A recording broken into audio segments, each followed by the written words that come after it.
Padayon ang pagsaka sa ihap sa mga nagpa-enroll nga mga estudyante para sa school year 2022 to 2023 dinhi sa Davao Region. Gibutyag ni Janelito Atilio, tigpama ba sa Department of Education kun DepEd Region 11. Nakatala og 951,312 enrollees sa tanang mga pampubliko ug pribadong eskwelahan. Laumang maapsan pa ang ihap sa mga nagpa-enroll niadtong nakalabang school year nga 1.3 million. We still are left with 1 week plus. We are already 68% from the previous enrollment.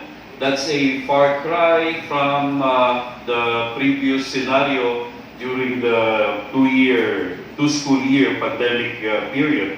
Sa dato sa DepEd, 63,000 na ang naka-enroll sa kinder, 434,000 sa elementary, 302,000 sa junior high school, 150,000 sa senior high school. Pinakadaghang enrollees ang natala sa Davao City nga 349,000 kun 76% sa 900,000 total nga estudyanteng nagpa-enroll.